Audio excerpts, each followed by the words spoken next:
Good morning, everyone. Good to see you all here today. Welcome to Lincoln Park Presbyterian Church. My name is Beth Brown. My pronouns are she, her, and... My name is Janie Spar, and my pronouns are she, they, and I am from San Francisco, of course. Of course. Welcome to those of you who call this place home, to those for whom this is a homecoming, and to those of you who are here for the first time or somewhere in between. For those of you who have never been here before, we are a community of people who are partnering with God and so many others in building the world we want to live in, a world in which justice, compassion, love, truth, and respect are valued. All are welcome to join us in this meaningful work. And for those of you who are here in person, we have a few little details we need to take care of. The bathrooms are out the back doors and kind of directly across here in that room that we call the dryer room. And what you feel today in this sanctuary is the air conditioning fixed. 2 days ago, we had no air conditioning in here, so let us give thanks to the goddesses for the fact that we have some air in here today. And also, if you get warm, take your coat off, take your sweater off, do what you need to be comfortable, because we're going to be here for a little bit celebrating Gerri. The other thing is, if you have some back issues and you need to stand up at some point in the service, we have tons of room. So stand up, go to the back, walk around, do what you need to be comfortable. We want everyone here. Gerri would want everyone here to be comfortable. Oh, and one other thing. Sorry. That's okay. That was close. I was supposed to put the song sheets out at the back table. So here's the deal. We're singing these hymns that Gerri loved out of the red hymnal. We don't have very many red hymnals. We're not asking for donations today for red hymnals, so don't worry. But if you don't have a red hymnal near you and there's no one to share with, would you please raise your hand so that you can get the hymns passed out to you? So raise your hand if there's no red hymnal near you and there's no one to share with. Wow. Wow. There's some over on this side. Yeah, they're kind of in weird places. It's important that everyone has the chance to sing if they would like. Anybody else who needs a song sheet? Or if you don't want to share, raise your hand too, because we have lots of song sheets. Some of us are good at sharing, some of us are not. Oh yes, we know that. Great.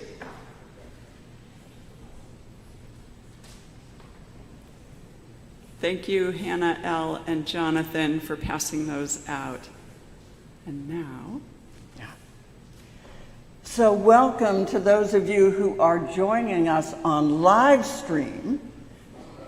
Gerri's daughter, Katie Mead Kelly, and her husband, Dan Kelly, Gail's brother, Jim Kelly, and sister-in-love, Betsy Kelly, Cameron and Paul Rosenblum, Jimmy and Senya Kelly, Pauline Gerri, Lisa Bove from Los Angeles, John Hobbs and Barry Smith from Asheville, North Carolina, Ray Bagnuolo, Garnet Foster, and a whole host of others of you, we wish we could name you all. So welcome to the live stream. We wanted to spend a minute talking about what we're doing here today. In the old days, like when we were kids, when someone died, people went to a funeral. Everyone knew that you were supposed to wear black and be ready to be somber and maybe even cry, because funerals were all about the grief. At some point along the way, the word funeral was changed to memorial service. The memorial service was what it said, remembering the person, but without the kind of definite expectation for so much sadness and grief. So we would talk about all of the things we would miss about that person or appreciated about that person. And then what happened? And then what happened? We found out that we wanted to celebrate that person, that we want to talk about all the things that they are and all the things that they did while they were alive. So we said, oh, how un-Presbyterian of us, sorry. But so what we said, let's celebrate. And that means this: sometimes we will be sad, but sometimes we will be happy. Sometimes we'll hear a story that we never heard before, or I didn't know she thought like that. And these are these moments when we share these stories and celebrate who we are. So there will be sorrow, but there will be celebration, but most importantly, because it's Gerri Mead, there will be love. But not just any kind of love, a love that never ends. So today, the first person we welcome to this service is Gerri Mead. Come and listen to us, to these wonderful things. Look who's here. Look who's here, and look who's on live stream, because you have a way of seeing so much more than we do. So welcome, Gerri Mead, to this place that you love. Yeah. How precious, how fragile, how short is life. Our lives are but a breath. The divine brings us into being, Weaves our lives together, and ushers us into eternal rest. Blessed are the sacred rhythms of life, and holy are these tasks.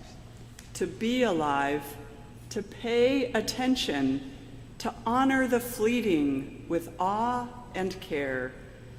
And let us celebrate our dear one, Gerri, as we stand in body or spirit and sing number 401 in the red hymnal, Gather Us In.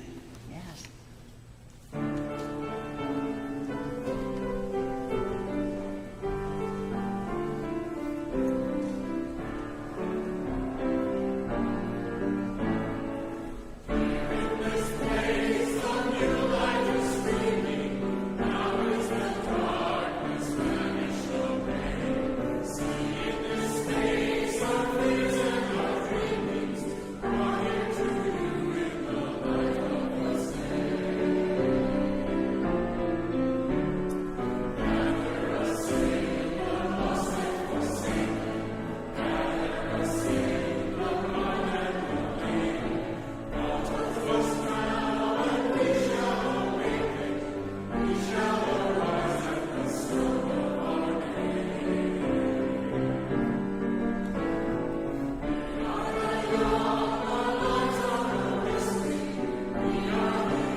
Psalm 139 speaks of how God's wondrous presence is everywhere and how totally we are known.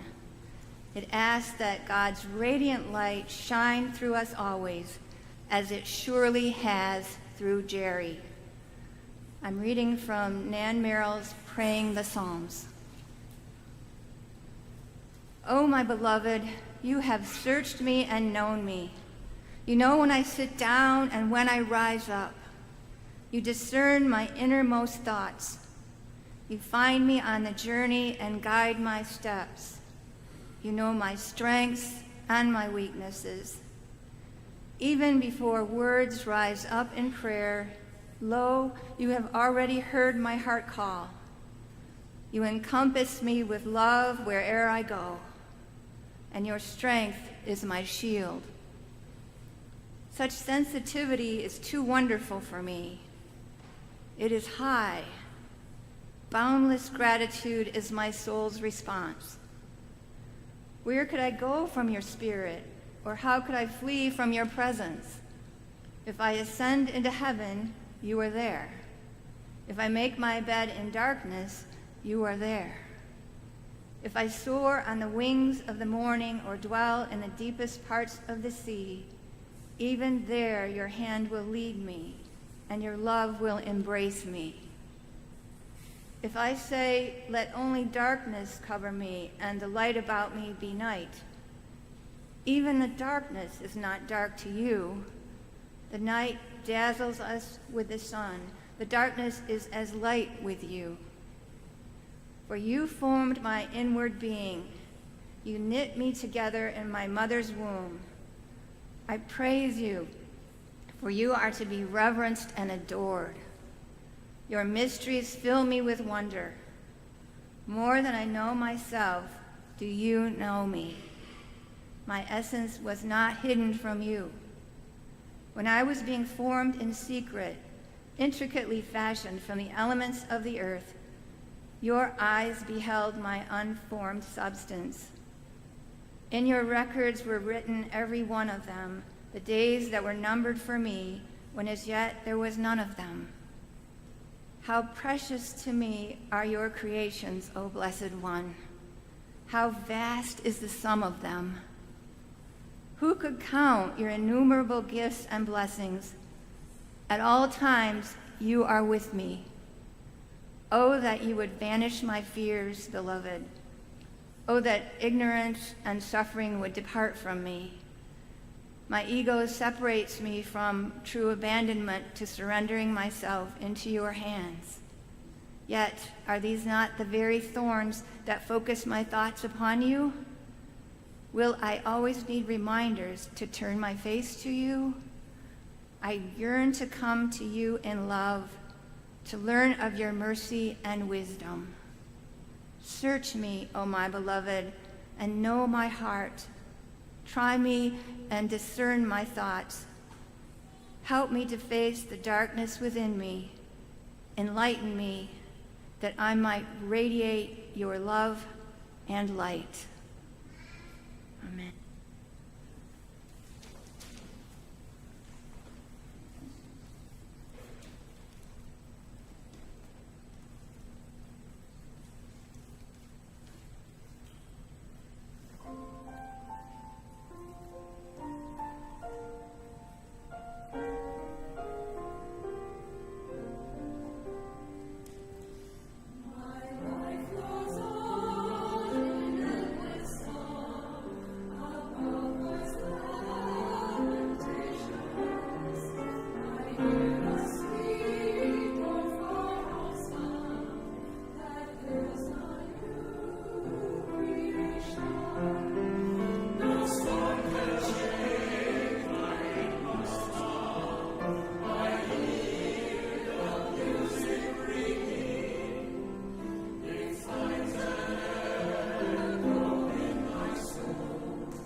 Day by day.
For the Glory of God by Greta Schum. Each of us is gifted with the alabaster jar. We watch and listen for the time when it is right to break it open, spilling the precious insides over what we have discovered is eternal, is good, is true. But there'll be noise about it. Not practical. What a waste. We didn't say you could do that. You're wrong. But one voice, whispering maybe, enters the chaos and says for those who hear, "Let her alone. Why do you trouble her? She has done a beautiful thing for me."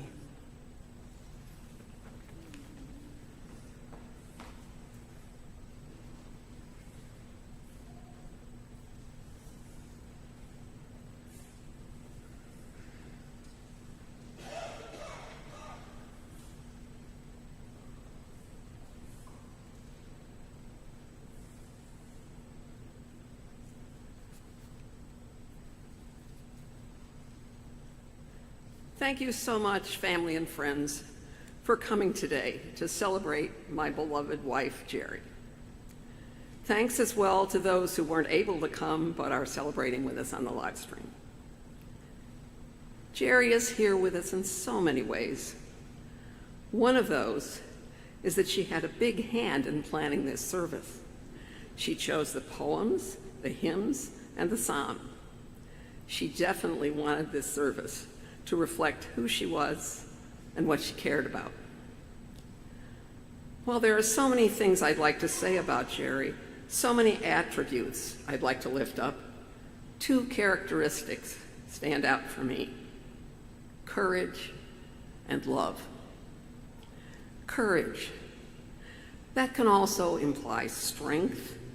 Another aspect of courage is standing up and speaking up for what you believe. All of that is Gerri. There was a photo in the slideshow of a much younger Gerri at a peace rally, and another in a frame in the back of the church of Gerri with her kids in their backyard in Oak Park. If you look closely at that photo, you can see that she's wearing an ERA sash. She just marched in 1980 for the Equal Rights Amendment. And throughout her life, she stood up for justice, whether it was fighting for LGBTQIA+ rights in the church and the world, or speaking up against all kinds of discrimination and racism, including her recent anti-racism work in the Presbytery of Chicago. Then there's the personal courage and strength that she so often showed in her daily life.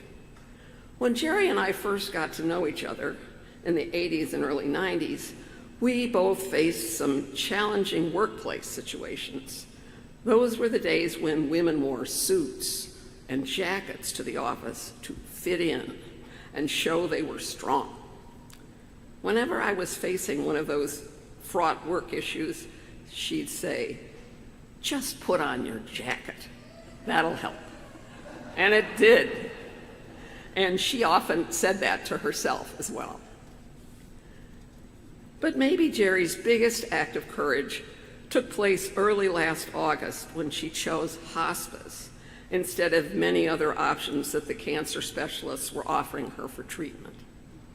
She had just learned that she had only weeks to maybe a month to live, and she told me and them, "I am 86 and I do not want any treatment that might or might not prolong my life, but might also make me sick. I want the time I have left to be quality time, with no extraordinary efforts made." And we had 7 good months of that quality time. What a gift her decision was to us. Then there's love. First, I celebrate our love, the love that we discovered much by accident, but was so strong and led us to struggle to find a life together. Gerri's love for me pulled me through many difficult situations over the years. Her calm, gracious way of being there for me when I couldn't see my way through the hard stuff, her belief in me and my gifts. And we shared so much joy and love through the years in our life together. There's her love for her family, and the way that love expanded over the years to include my family. Fairly soon after we began our life together, she encouraged us to find ways at family gatherings and meals to include members of both families. And as we became grandparents, we attended performances and graduations for each of our grandchildren together, along with our former spouses. We found ways to support each other's children when they faced difficult circumstances, and Gerri often took the lead in that. That same inclusiveness and love extended to our siblings, their children and grandchildren, and all the family, extended family. Some of you here today were Gerri's work colleagues, and many of you are lifelong friends. Some of you are newer friends. You know from your experience with her how big her heart was, how she shared her love and life with you. And both members of this church, as well as her former church, First United Church of Oak Park, know her love, compassion, and leadership very well. Late in her career, she became a chaplain at Presbyterian Homes, and in that work, she found her true calling. And being a chaplain, caring for those who needed her ministry of presence, stayed with her until the end of her life. In those last months, nurses, doctors, and caregivers alike experienced Gerri's care and love for them, even from her bedside. One came into her room in tears and said, "Sometimes it's just so hard." After she and Gerri talked for a little while, she returned to her work, calmed and cared for. On another occasion, after a nurse had given Gerri medication, she paused, looked at Gerri and said, "It's always so peaceful here." Gerri spread her love, even in her last days. I mentioned earlier in my remarks that Gerri was very involved in helping plan this service and choosing so many of its elements.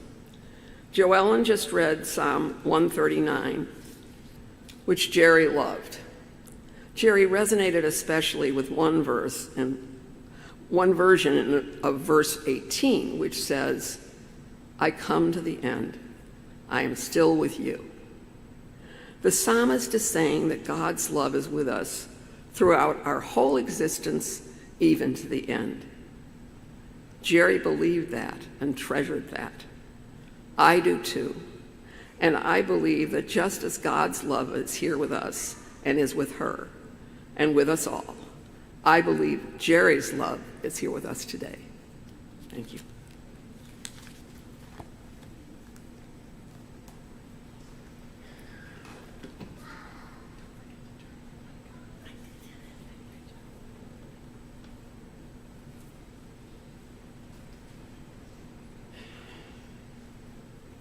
Have you ever known anybody who listened better than Gerri?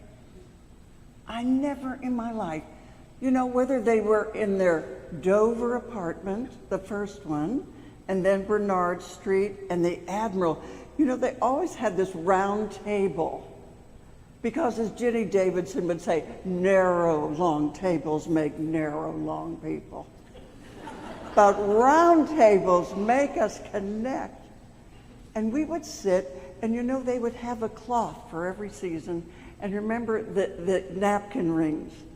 And the napkins, cloth napkins, how environmentally good they were. And then you had these hearts and messages at every table. And this is what you'd see. You'd see all of a sudden, throughout the years, we took turns watching each other be transfigured.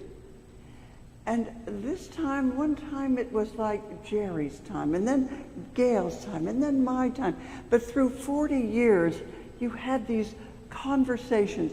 And this is what Gerri was like, and this is what I say. When she listened, you watched her mulling over what you were saying. And then, after you were done, she gave you feedback. And then she always asked the right question. Like, well, as I was listening, I wonder, and darn it, she got it right every time. Because she knew, and she knew us. She loved us, and that listening went on through her whole life. Watching Gail and Gerri in the kitchen is like a symphony. Only once did Gail drop the orange juice, and I'm not going to tell you what she said. But it was as the one was pouring the orange juice, the other was doing his coffee. As the one was cooking, the other one was making sure that everything was just right. And over the years, it was like watching this symphony played out, because they knew the simpatico of watching people who really know how to interact. So some of you gave me words. So I said, tell me the words, what you would say, and how would you describe Gerri? And something like you have said, thoughtful, integrity, leader, playful, a chaplain's heart, a liturgical genius, an amazing grandma, a wonderful mother, church leader extraordinaire, a justice seeker, a justice doer, fabulous sister, terrific aunt, a great listener, a forever friend, one who gleans what is not being said underneath, holds a special place for those in pain or grief, commitment, gardener, kind, gentle, clear, honest, trustworthy, deeply loved, and the list goes on and on, beloved wife. So my last experience was I got a call from Gail, I think several of us did, that said, Gerri has 2 weeks to live. And thank you, Jonathan, for giving me miles. So I raced here, and we spent the day, and we read poetry, and we talked to one another, as we had always done around a table for 40 years. And as the day went on, because I said to Gerri, you know what, I don't think you're going to die. In fact, I don't think you're going to die because you and Gail haven't finished tasks together. And because you really maybe want to say some things, more things, to your families and friends. And so it went. And I would call, it was September, October. Do you remember this? And all of you got to say and be and just hang out together in this wonderful room with these people who love one another and who loved us. And it was just like, and then for heaven's sake, Christmas came. And she kept gifting us with more time. More time to say that one last thing, or I wonder about this or that. And then, like you said, Gail, she ministered to so many of the people that were right there who needed her care. For 7 months, she knew how to be with us. She knew what to say. She listened the way she always did. And then Eldon came and came again. And Adam. And Andy said, I can't go on this trip, Mom. She said, oh, yes, you can. And then the last ones were Carolyn and Gail by her bed. And they were able to say goodbye one more time. And with that, just like Gerri Mead, not wanting to bother anyone, she slipped away in the middle of the night. Because she knew this. She knew that you knew how much she loved you and how much you loved her. And she also knew that, Gail, you would be okay. Because she loved you so much and she had so much confidence in who you are. So the love goes on. And the symphony will always be in your heart and in our hearts. Because she said, all will be well. And so it is. Amen.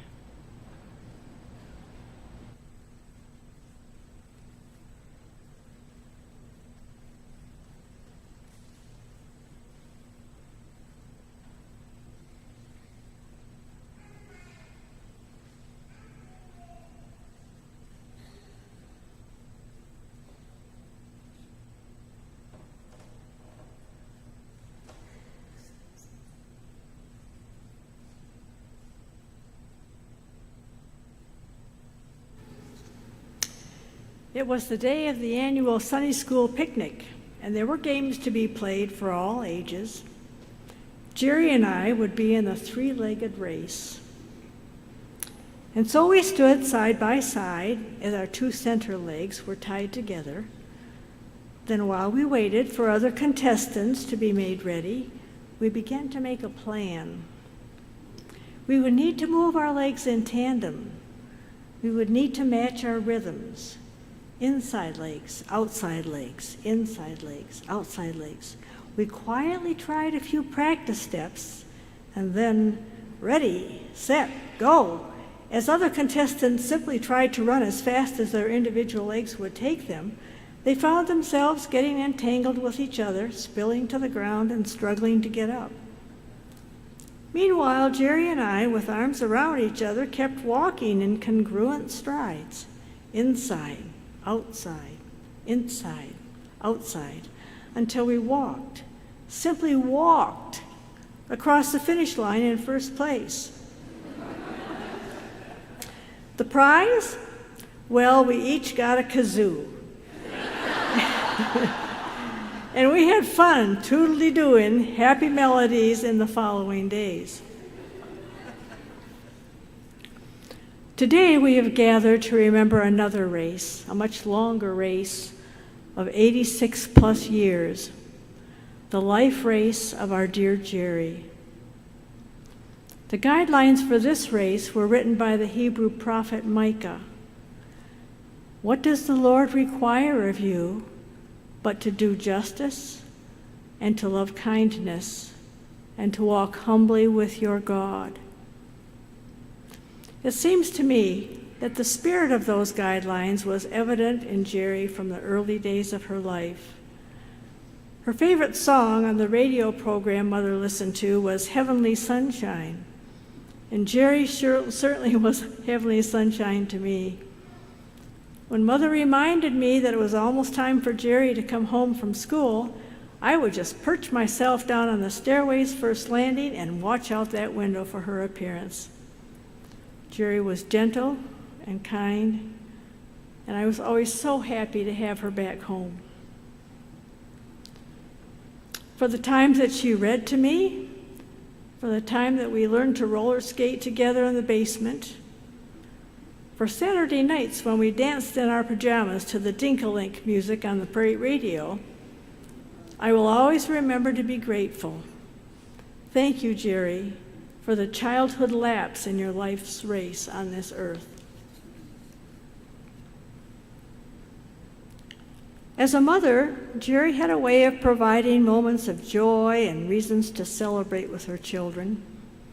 Andy, Adam, Katie, and Joel were often the focus of energy in her life race. When Emery built bunk beds for Andy and Adam, Gerri made cupcakes to celebrate their first night sleeping in them.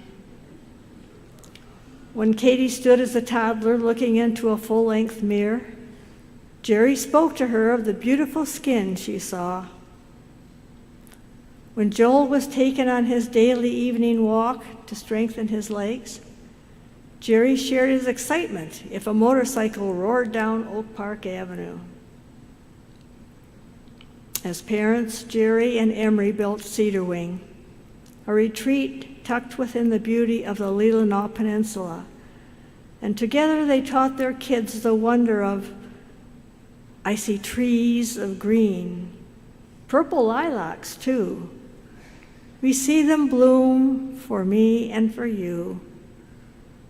What a wonderful world.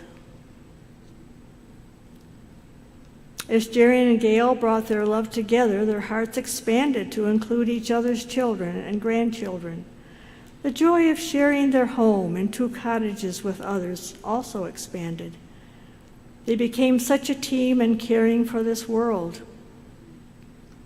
Their arms encircled so many others in supportive and enriching ways, and they thrived on the support given by others to them in return. Many of you here today are those others, and many of you hold stories of ways in which the lapse of Gerri and Gail's lives touched you. Gerri, Gail, and I had the opportunity to share common lanes on many trips that we took, 2 of them being to Sweden. Each evening, we took turns and took some time to ask and answer 3 questions. For what are you most thankful? What was your greatest challenge today? And where did you see the face of God? It wasn't fluff talk. It was from your soul talk, in which we shared deeply and richly. How thankful I am for those conversations as I converged briefly into those life races. In closing, I do want to recognize the amazing final lapse of Gerri's earthly journey. She decided after receiving her diagnosis that she wished to choose quality over quantity. Her choice was to live what was left as fully as possible. And while her physical legs could no longer lift her body, her spiritual legs ran valiantly. She showed that she could practice radical hospitality from her hospice bed. And while talking with her on the phone one evening, I heard her speak to the staff worker who came to retrieve her meal tray. Knowing that she had left food on her plate, she just said, "Thank you. What I was able to eat tasted good." Gerri was still positive in her words. As always, she still cared humbly for others. Sometimes she still became the chaplain that she had been with Presbyterian Homes. Her room was known as a peaceful place by her caregivers. And Gerri comforted this sister. She gave me love and strength as she had done so often throughout my life. The sound of her words and the touch of her hand seemed still so near. The Apostle Paul wrote to Timothy saying, "I have fought the good fight, I have finished the race, I have kept the faith." My dear Gerri, you have finished the race, you have kept the faith all the way home. And by the way, just a thought I just ask, when you arrived in your new home, were you perhaps given a kazoo upon which you could tootle a tune to praise your Lord? I love you still, Gerri, and always will. Amen.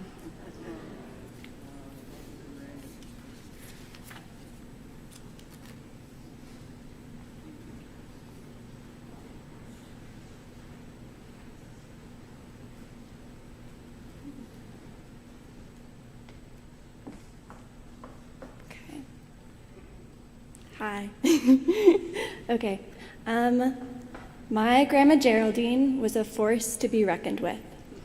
Not in the typical way, loud and frank, but in her calm dissidence, her steady compassion, and her wise eye, always watching with love, peace, and a touch of amusement.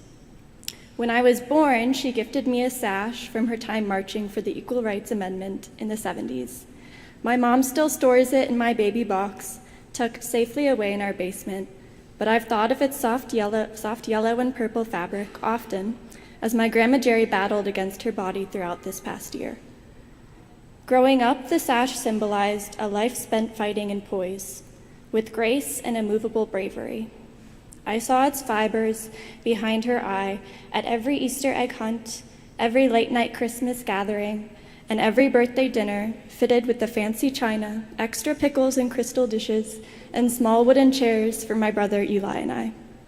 I saw stories behind her eyes when she and my Grandma Gail took my entire family to Sweden when I was 12, jet-lagged and angry at who knows what, and she smirked at my furrowed brow like it was the best kind of trouble. Like she understood its unrest, its overdeveloped sense of justice. The older I got, the more stories I saw, the more her gaze spoke to me without words or worry, as if she knew that that was my preferred type of communication, my preferred path of connection. When she was in hospice, the stories behind her eyes spilled out onto her cheeks, down her shoulders, and into the hands that those who loved her squeezed so tightly as they said goodbye.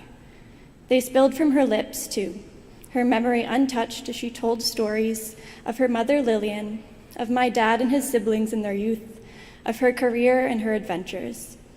She also told stories of her pride, of how much joy it brought her to watch me and my siblings walk the world in our own ways. I was away while she fought, teaching English in Indonesia, attempting to find my own stories, and with every step I took, I could feel her shadow, steady and smiling softly behind me. Her presence didn't falter when she passed.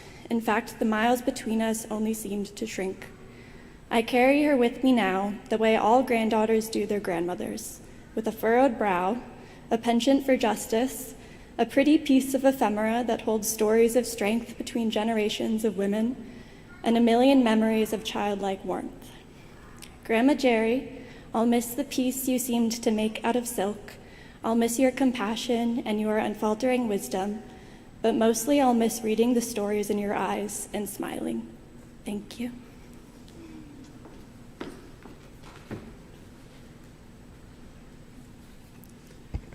Thank you, everyone who has spoken so far.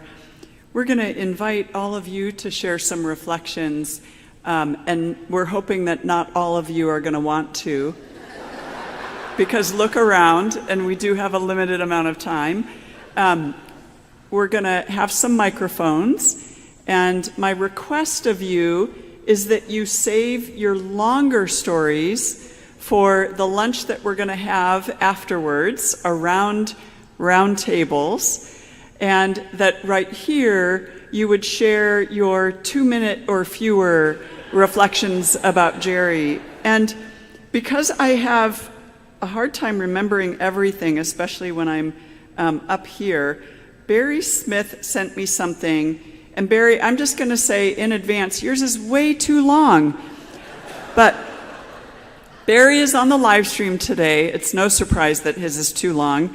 So somebody needs to time me, and at 2 minutes, shout out, and then I'm going to cut Barry's off, okay? Because we're modeling for everybody what we want to be doing here today. And Barry, I'll read as fast as I can. This is from Barry Smith. As I reflected on the life of Gerri Mead, 3 things immediately came to mind for me. First was our mutual involvement in the organization That All May Freely Serve. We worked to establish the Chicago Regional Partnership in the mid-1990s, where, as Janie Spar often said, we would person the issue of LGBTQIA+ participation in the PCUSA. We went to many national and regional conferences in those days, and these were a great source of support to our Chicago team during what was sometimes a tough struggle. Gerri often had a quiet word of hope and affirmation during those times. Second was working with Gerri on every stewardship campaign in the last 15 years as well as the Capital campaign in 2020. Every year was a unique experience as we tried to create materials that would inspire all of us to support this unique congregation in building the type of world we want to live in. Gerri was always a steadfast and faithful presence in this work. Third was the gracious hospitality Gerri and Gail extended at all events held in their home, especially in Logan Square. I specifically remember 2 events. The celebration in 2011 with people from throughout the presbytery who had been active in the More Light movement as we celebrated the approval of ordination rights for LGBTQIA plus people in the PC USA, which for those of you who don't know the lingo is Presbyterian Church USA. And also the reception they hosted during LPPC's 50th anniversary weekend in 2016 for all the alums who had traveled to Chicago for this celebration.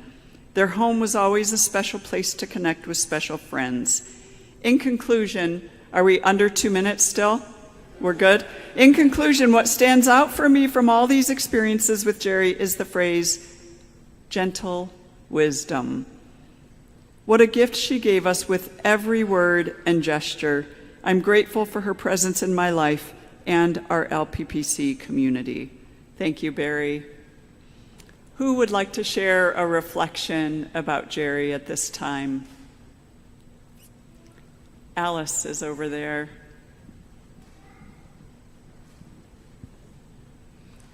Hi, I'm Alice Burton. I know Gerri through church here. I very briefly wanted to share 2 things. Just one was just one of my favorite memories of all time was at Gail and Gerri's wedding when they were saying that their marriage was done with the approval of the Presbyterian Church, and everyone cheered so loudly. Yeah. It was amazing. Also, just everything obviously now in the world is pretty hard, and a lot of people seem to be acting in their own interests, and thinking of Gerri's life and how everything she did was to make things better for her family, for people she knew, for people she didn't really know, and it's just really wonderful thinking of the impact she had, the life she lived, and I'm so grateful that we all got to know her. Mm-hmm. Thanks, Alice. And please do say your name when you stand up. It's helpful because not everybody knows each other. Who else would like to share something?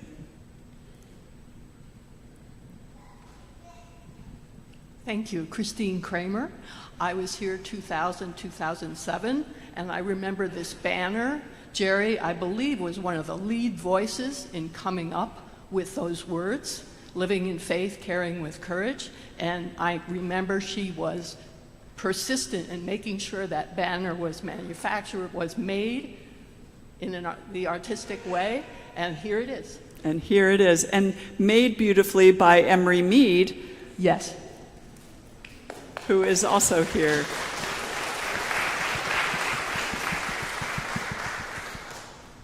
Just don't look too closely, it probably has some dust on it. Who else would like to share? Here's one right down toward the front.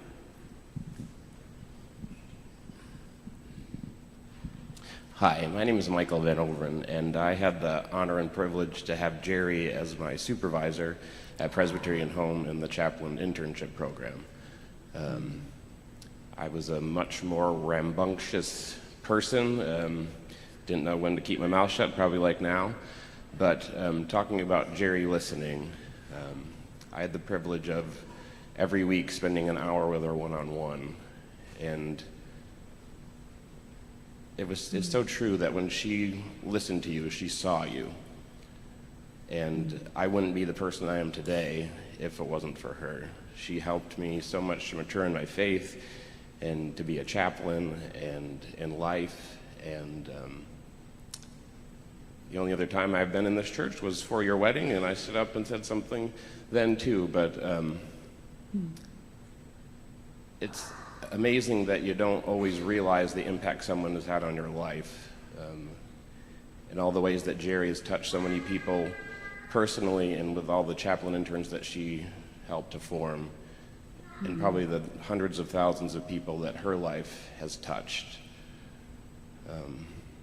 Centuries ago, the philosopher Seneca wrote the words, "In the presence of death, we must continue to sing the song of life."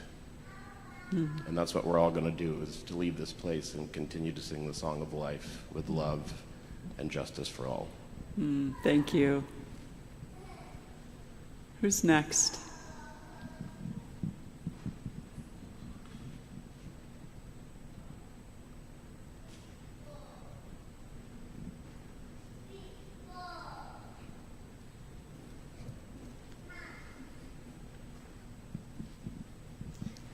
Hi, my name is Leticia Martin. I work here for like 12 plus years.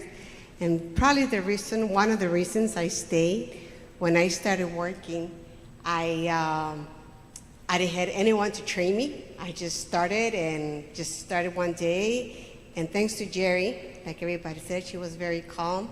She told me everything's gonna be okay. She came, I wanna say maybe 2 weeks. And she's the one who showed me how to do just about everything in the office, very calm, also along with Gail. So it was very, very nice to have her, Gerri, to help me learn the ropes, and I was here for 12 plus years. Thanks for that. 'Cause I was ready to quit the next day. Thanks, Leticia.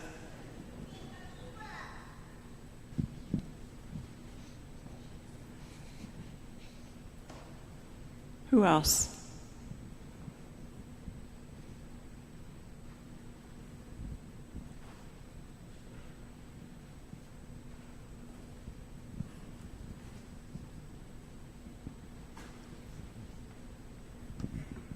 Do I have to stand up?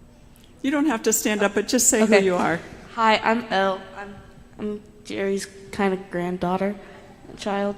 One of my favorite memories is every Easter there would be an egg hunt in their house, and everyone would have an egg with their name dyed. And I remember one year, one of the eggs wasn't found, and these are real eggs.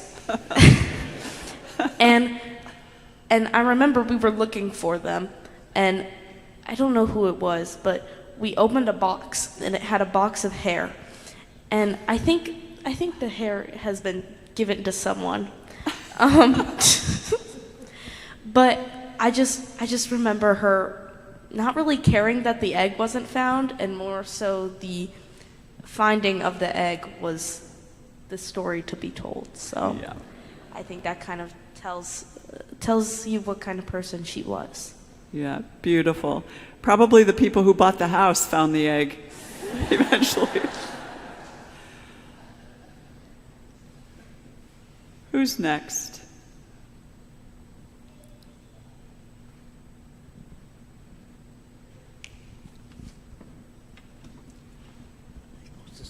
Hi, my name is Sharon, and I'm an import to this family.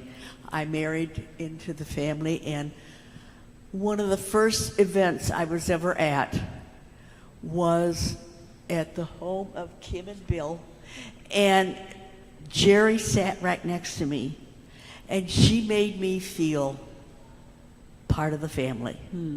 She was part of the family, and she made me feel at my very first event with this family, and I thank her for that. Thank you, Sharon. Welcome was such an important part of life for her, wasn't it? Who else?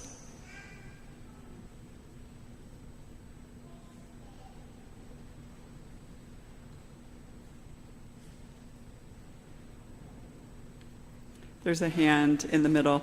And just to let you all know, if you're thinking about speaking, you're going to want your hand up soon, because then I'm going to move to the rest of the service. So get your courage up. Take a couple deep breaths if you want to say something. I met Gail and Gerri when they moved to the Admiral. So in the later part of her life, she was a wonderful addition in many, many ways. The thing that I will take, however, away from today is she was a model of how to live for many people here. For me, she was also a model of how to die. We visited Gerri often, and she always had that same love, same caring, same listening, and I always walked away wondering how she could do it. And I thank her for that.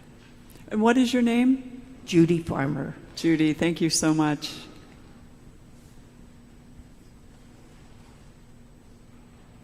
There's a hand on that side over there.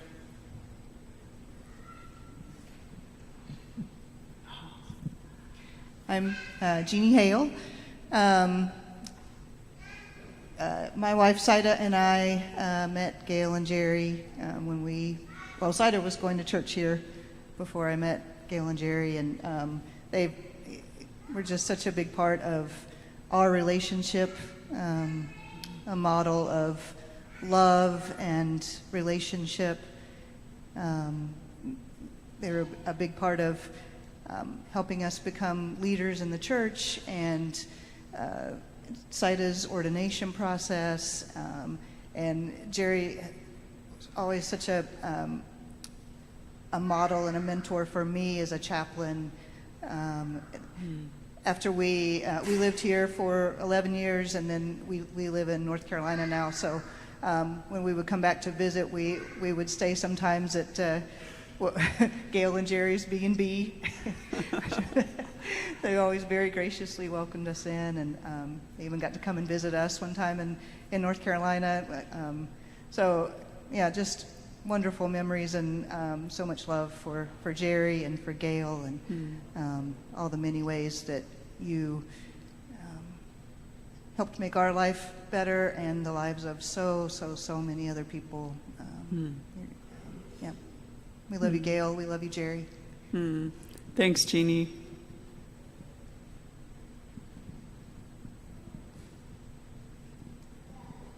Anybody else? My name is Megan, and I would like to share, there was a time when I was really depressed, and Gail and Gerri, as well as Marianne, really looked out for me and went above and beyond to try to I don't want to say cheer me up, but just sort of listen and encourage. And we would go out to eat, the four of us, and we'd have to make a lot of arrangements about the chairs of where to sit, because everyone's hearing and whatnot, and legs, and how is it all going to work. So it was pretty funny, but she's such a supportive person of everyone she met. So just like everyone has said. Thanks, Megan. Anybody else?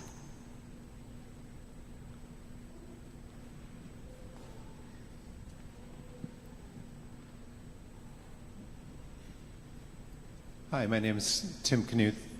My wife Liz and I were next door neighbors with Gerri and Gail for 18 years on Bernard Street, I think. And just wanted to sort of speak up for what lovely neighbors they were. We had a very friendly, neighborly, over-the-fence chit-chat, wave to each other when we were having our glass of wine on the porch. They were never shy about asking for help when they needed it, and they were never shy about offering help when it was needed. They were model neighbors. It's a lovely street to live on, and we were very blessed to have them as our next door friends for so long. So thank you. Thank you, Tim.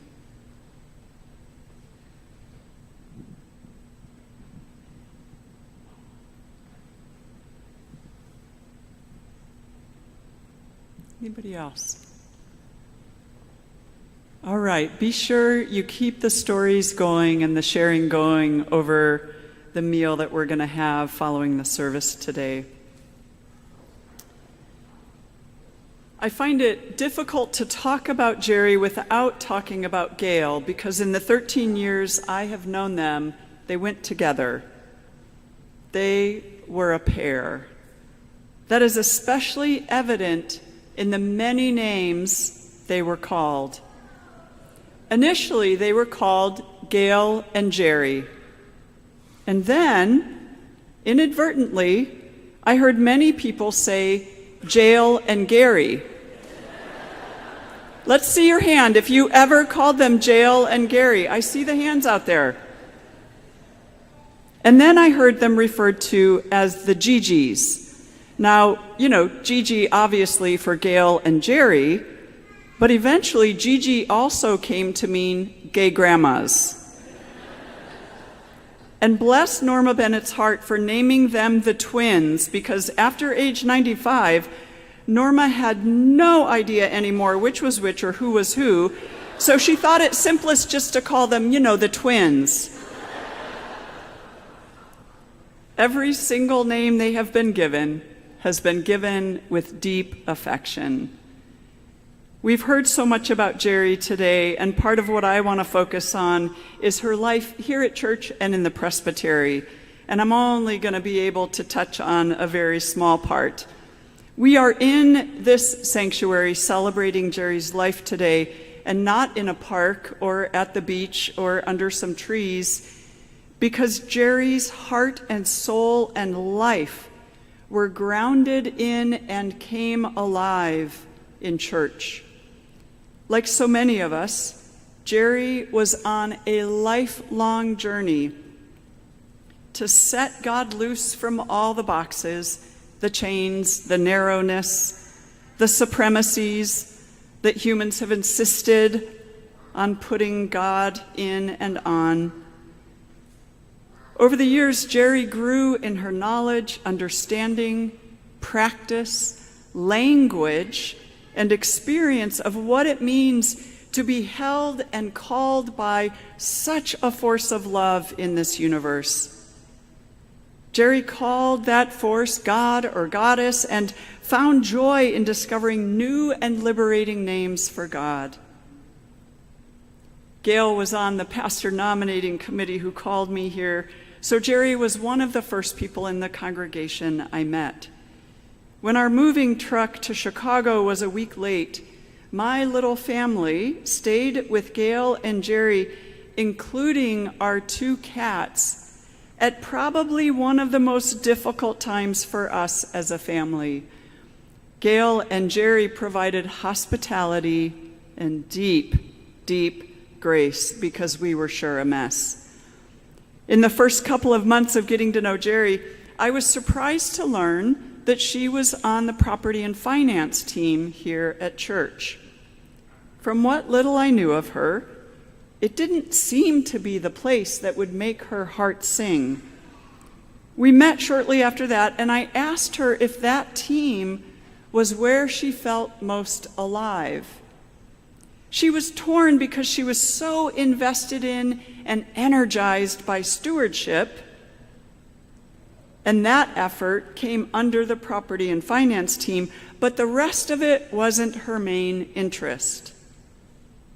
Gerri told me she really wanted to help shape our worship experience because for her, worship is what led to the living out of a life that means something. So I negotiated a new deal with her. How about if you get off property and finance, but still chair stewardship, and you can chair the worship team? What a deal. She loved the idea, and for the next 12 years, Gerri chaired the worship team, and we sure had some fun reshaping worship using a similar format and then experimenting with various worship forms. Under her leadership, we had Rabbi Seth Limmer preach a 3-week series on Christian scripture through a Jewish lens, which was outstanding. We implemented Family Sundays once a month when we had a cluster of families with kids. We stopped having paid singers and we grew a choir, and she was a big part of that.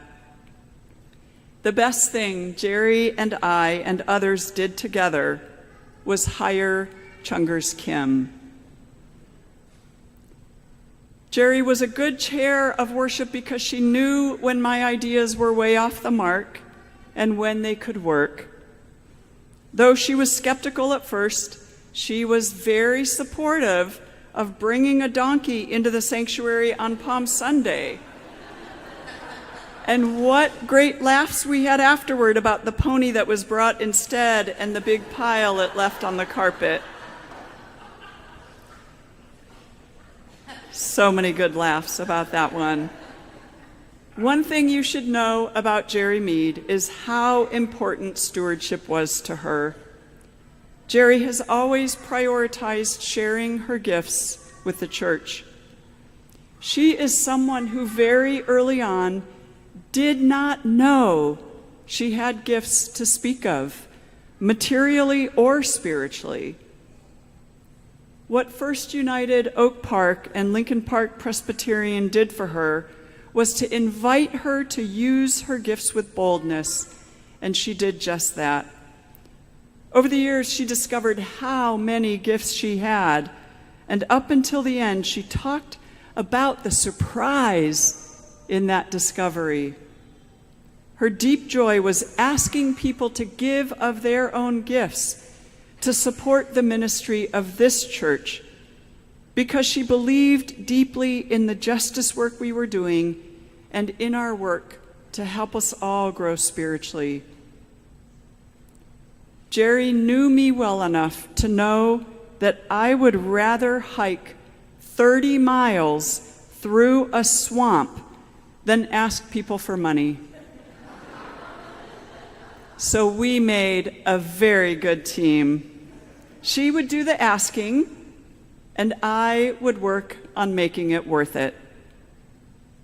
Gerri experienced joy in the asking and joy in following up with people and assuring people who were having financial difficulty that it was really okay if they couldn't pledge. She and I shared the same philosophy, that part of being the body of Christ meant that sometimes we give and sometimes we receive and sometimes we do both. She had no idea how deeply she would experience that during her bonus time on this earth. Any of you who went to visit with her or talked with her on the phone know that she had to learn in a whole new way how to receive during those months. And she continued to give and give. One of her last gifts to this congregation was asking Rebecca Devlin to come and see her, and then asking Rebecca to take over as chair of stewardship and as financial secretary, and Rebecca said yes. I can't tell you the joy that brought Gerri.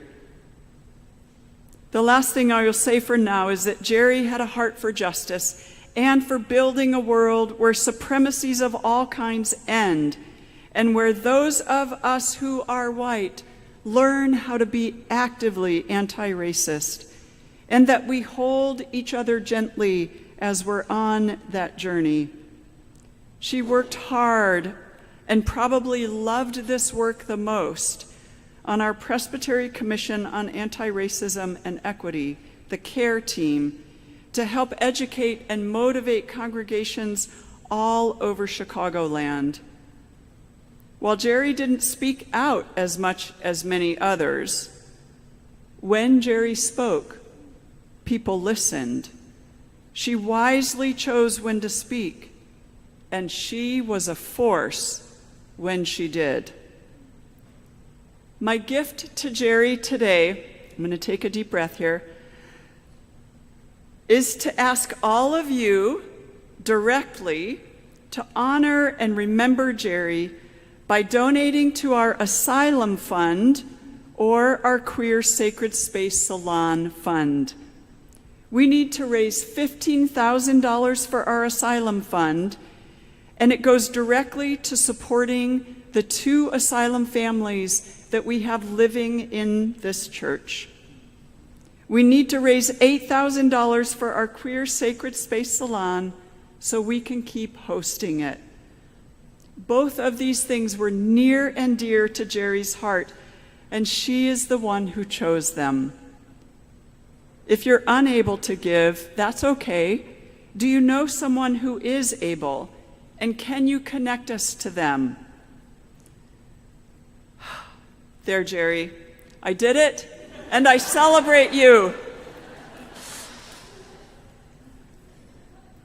The song that is going to be sung next by Chungers and Sam and Sarah was a new favorite for Gerri. They sang it 2 years ago at our annual Vigil Against Violence, and it meant so much to Gerri. You will hear the words, "And indeed we shall be known by the company we keep." And I am forever grateful to be known by my relationship with the twins. Thank you.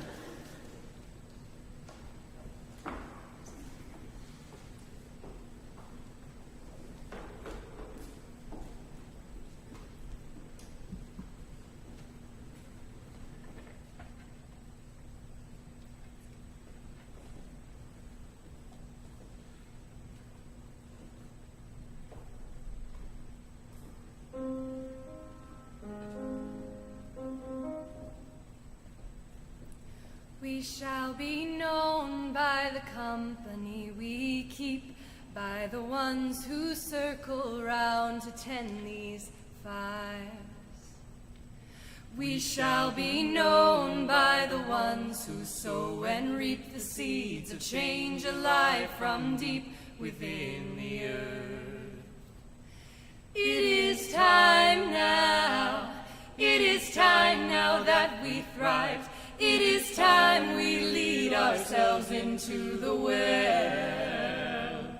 It is time now, and what a time to be alive. In this great turning we shall learn to lead in love. In this great turning we shall learn to lead in love. We shall be known by the company we keep, by the ones who circle round to tend these fires. We shall be known by the ones who sow and reap the seeds of change alive from deep within the earth. It is time now, it is time now that we thrive. It is time we lead ourselves into the well. It is time now, and what a time to be alive. In this great turning we shall learn to lead in love. In this great turning we shall learn to lead in love. We shall be known by the company we keep, by the ones who circle around to tend these fires. We shall be known by the ones who sow and reap the seeds of change alive from deep within the earth.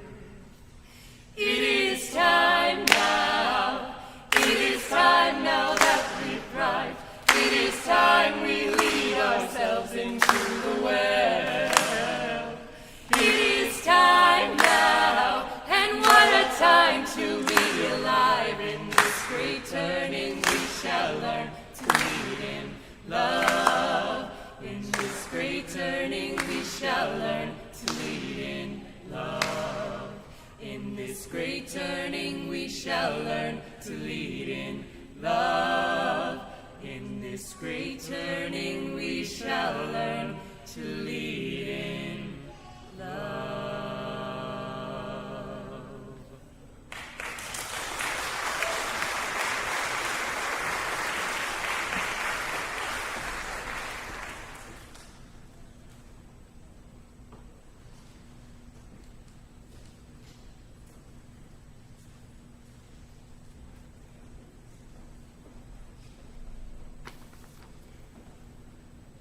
Before I read what I wrote for my mom today, I just wanted to preface that by noting that much of this is going to take a lot, is born from 8 months of daily conversations. And the realization that when she passed, it was the closest I've ever been to her. So in reality, she co-wrote this with me, which I feel is appropriate. It's titled In Reverse. Upside down and in reverse, across mercurochrome skies, a hesitating embrace, bare feet and butterfly wings. The encouragement of my pigeon chest and all your dog-eared novels laying sun-kissed across the distant mythology of shifting sands. I recall muffled dreams, jealously holding the dew of the morning, the lapping lake vibrating and tickling all my misspelled adolescence. These splintered hours of ours, howling towards some unfound joy, when we'll bend to the song of hummingbirds. It's all so inconsequential now that you've been cast amongst the wildness of stardust, beyond words and Orion's brilliant and ineffable hues. No eyes can see, spiraling ever outward. But I can hear the calla lilies cry from a Danielson's northern soil, covered in the white of a napkin, as visions of children in tree houses, laughter leaping from swing sets, casting their magical spell into the spring air, turning everything on its head, beginning to end again.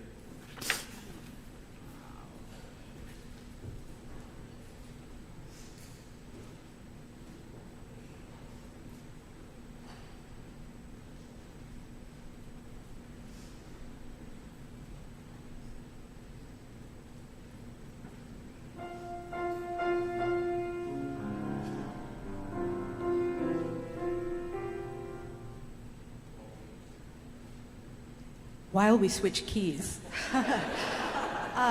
I'm known to get emotional in this space for all the right reasons. So if I can't make it through the song, please sing with me, which is something that Gail and Gerri did when I was singing Somewhere Over the Rainbow and couldn't sing the last line. The whole congregation sang with me. So this isn't easy. The run through was kind of sobby. So be prepared to sing, okay?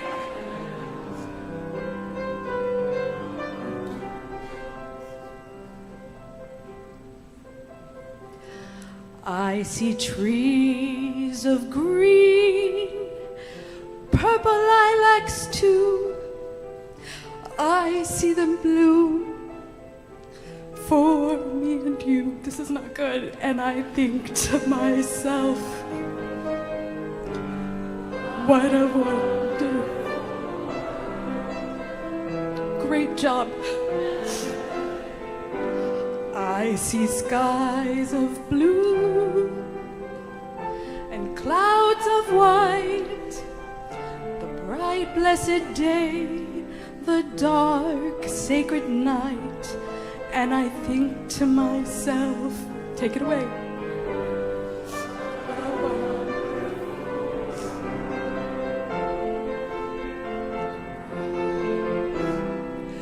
The colors of the rainbow, so pretty in the sky, are also on the faces of people going by. I hear friends shaking hands, saying, how do you do? They're really saying, I love you. I hear babies cry. Me too. I watch them grow. They'll learn much more than I'll ever know. And I think to myself, what a wonderful world. Yes, I think to myself, what a wonderful world.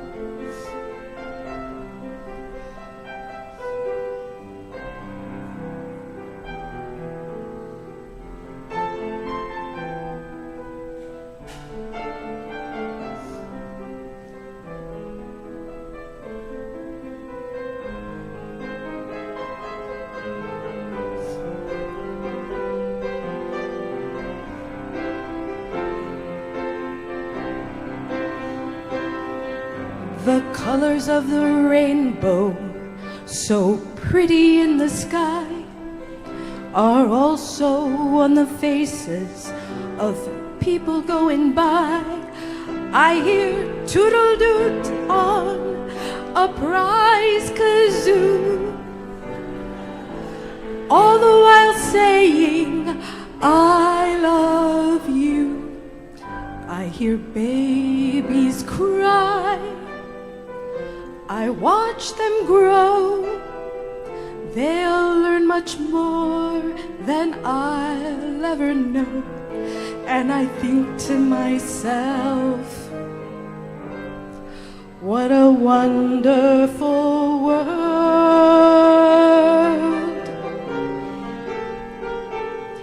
Yeah, I think to myself, take it home, what a wonderful.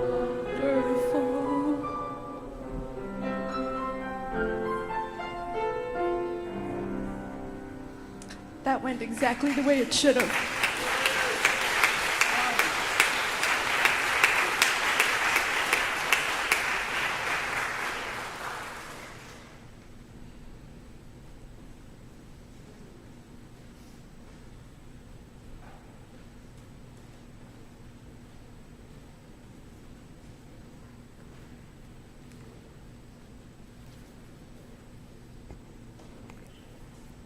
My name is Marianne Nessler. It's my honor to be here to talk about my friendship with Gerri Mead. A wonderful woman, a wonderful friend. I met Gerri when I started to come to church here at LPPC, and I joined one of her committees. At some point, Gerri said she didn't have time to order the fair trade coffee anymore. Now, those of you who've ever been on a church committee know exactly how this works. Soon the rookie began to order the coffee. Same thing with the alternative Christmas store. But this was a good thing. While working with Gerri on these projects, we became friends. And it was natural. Both our families had rural roots. Neither of us grew up Presbyterian, and we could laugh and talk for hours about religion and about politics. Gerri, Gail, and I started chumming around, as we used to say, doing things together like going out to eat. And every summer I spent a weekend with him up at the cabin in Wisconsin. We drove all over southern Wisconsin, looking at the sights, at the cows, and browsing in many, many art galleries. I don't think Gerri ever met an art gallery she didn't like. We also traveled together on a civil rights tour of Georgia and Alabama. It was a very powerful trip, but emotionally difficult. Visiting the Museum of Peace and Justice, some people call it the Lynching Museum, crossing the Edmund Pettus Bridge, and viewing many sites that are the saddest parts of our nation's history. I think all three of us were grateful to have each other to share our feelings about these experiences. So support was an important aspect of our friendship, and it was given to me in many ways, so many times. Like when I really wanted to see the Chicago Sky play. And few people knew there was even a Chicago women's pro team. Gerri and Gail trekked along. When I needed to see a movie that I knew would be emotionally battering, Gerri and Gail went with me so we could discuss the movie afterwards. Gerri brought something to friendship way beyond companionship and support. As Janie Spar talked about, Gerri was a great problem solver. She offered very effective advice, but only if you asked for it. If I told her I was upset, maybe someone had made a snarky remark, Or maybe something large had happened, like a major case of injustice. She would listen deeply and then give me spot-on observations and options. If you asked me to describe Gerri in one word, and I think Barry would agree with me, the first word that would pop into my mind would be wise. Wisdom bundles together warmth, compassion, love, intelligence, and so many other fine qualities. For me and all of Gerri's friends here and watching, it has been a very special gift to have Gerri as a friend, and such a wise friend. Thank you.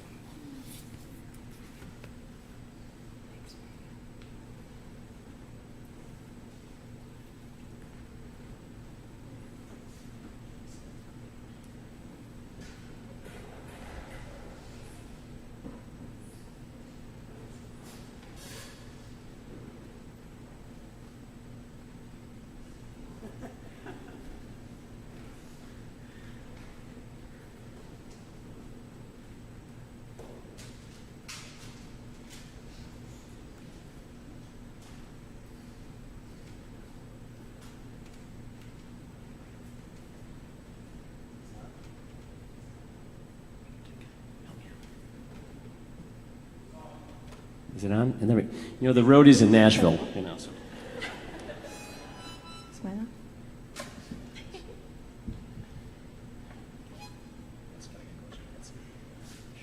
Thanks for being here, everyone. It's a beautiful morning.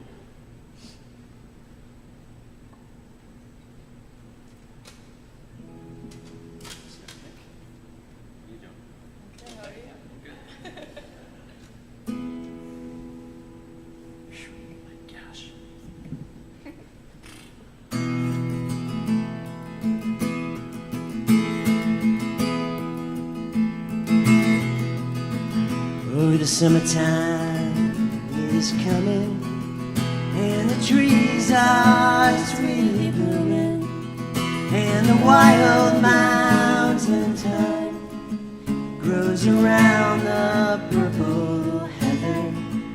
Will you go as we go?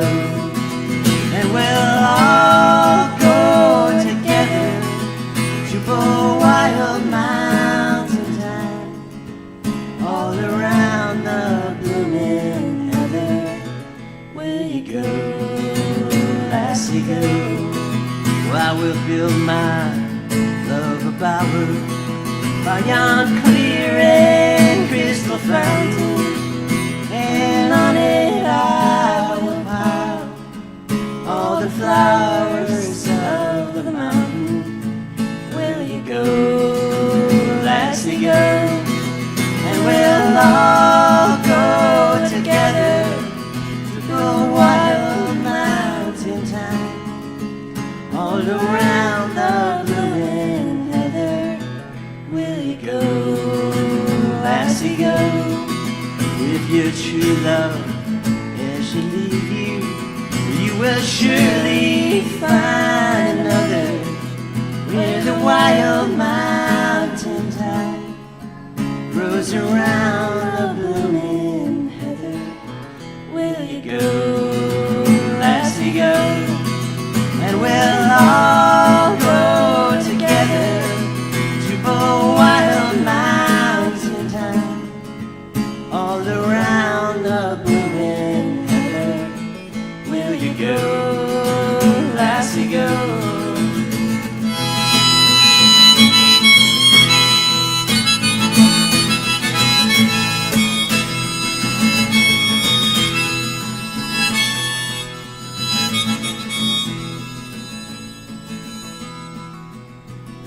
Autumn time is coming, and the leaves are gently falling where the wild mountain thyme grows around the blooming heather. Will you go, lassie, go? And we'll all go together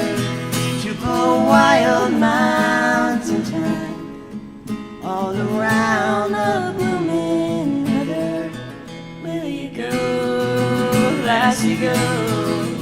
Will you go, Lassie go? And we'll all go together. Yes, we'll all go together. Yes, we'll all go together.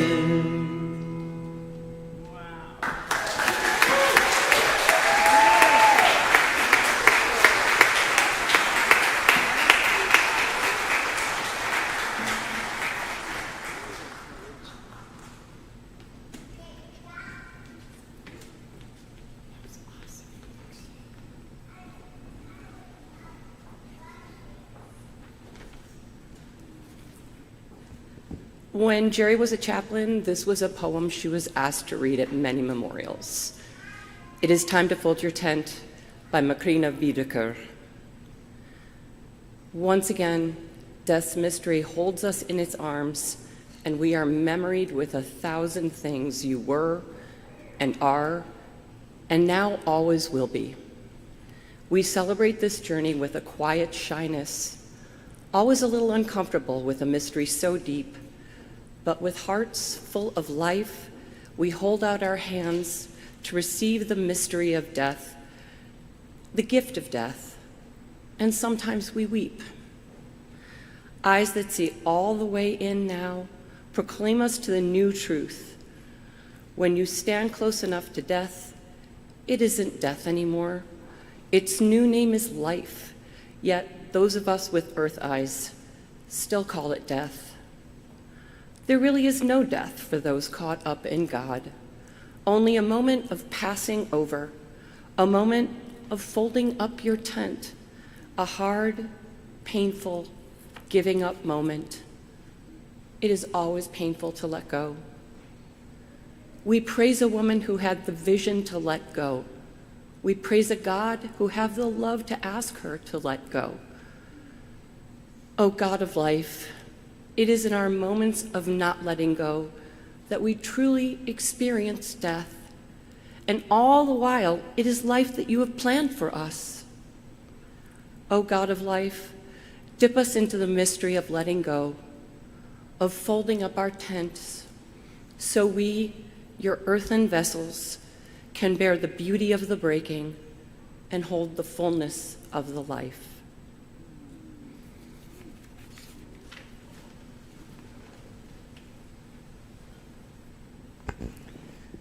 Let us stand in body or spirit, so sit if you need to or would like to, and let's sing together number 301, Let Us Build a House.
beautiful, everyone. I'm clapping for you. Beautiful singing.